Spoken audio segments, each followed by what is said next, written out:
what's the deal with zone 2 or fat burning cardio versus high intensity interval training, also known as HIIT?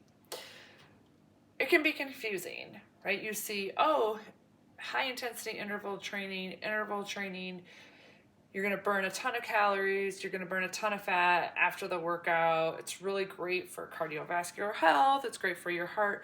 But then you see, oh man, zone 2 cardio is the way to go. Don't work out too hard, don't do too much. Jumping may not be good for your joints. It can be very confusing. It is confusing. But I want you to focus on a couple things. I'm going to try to make this a little bit easier to understand for you.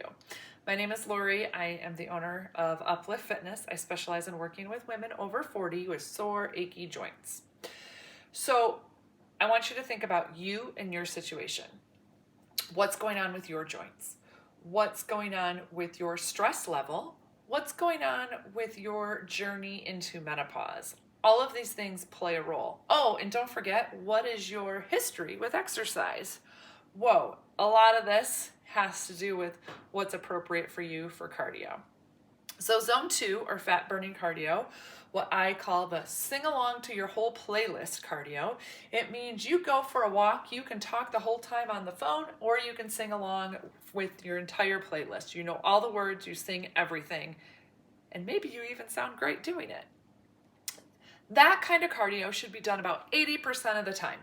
So depending on how many hours a week you spend doing cardio, most of it should be that, okay? Now, I'm a big one that says, okay, if you have 7 hours a week to work out, great, but most of us don't. So maybe all you're doing is 2 times a week lifting weights, and the rest is just zone 2 cardio. Awesome. Okay, so this higher intensity interval training, there's a lot to consider. Your exercise history, okay? Have you been doing steady state cardio for at least 4 to 6 weeks? If so, go ahead and add some intensity. What is the modality you're going to use to get that heart rate up and breathing heavy? How are you going to manage the strain on your joints? Now, again, this depends on what's going on with your joints. Are both your knees good? Are your hips good? What's going on with your feet? So those are all things to consider.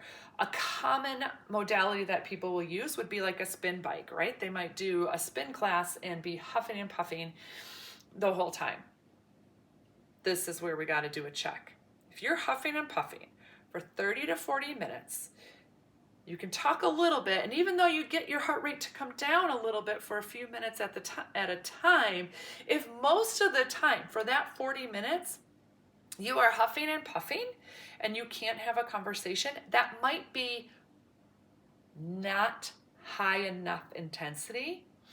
It's in the gray zone, meaning it's not zone 2. You're not singing along to your playlist. You're not talking to your BFF while you're doing it. And you're doing it for more than 4 minutes, you're in the gray zone. High intensity cardio that's going to increase your VO2 max, increase your lung capacity. It's cardio that you can barely do from a minute to 4 minutes. After that, you really need to let your body recover before you bring that intensity up. This is a safe way to do that higher intensity training to get the benefits without overtraining.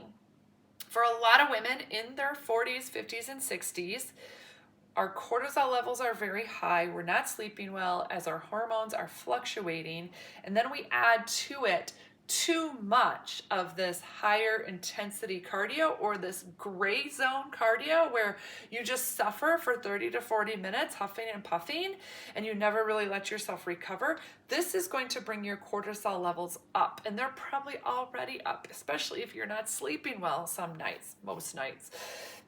If you're already stressed out as you're going through empty nest syndrome, you're caring for an elderly parent, right? All of those things that may be happening in this season of life that can be bringing those cortisol levels up, now may not be the time to be doing that higher intensity interval training. And really watch yourself and make sure if you're really going to do that higher intensity training, that it's not 40 minutes of huffing and puffing, that you are going to work hard for 4 to 6 minutes, let your body recover, maybe do it one more time, and then you're done.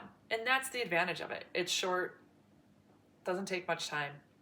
But this, again, it isn't for everybody. So you have to kind of do an evaluation. Check in with yourself. Is this appropriate for me?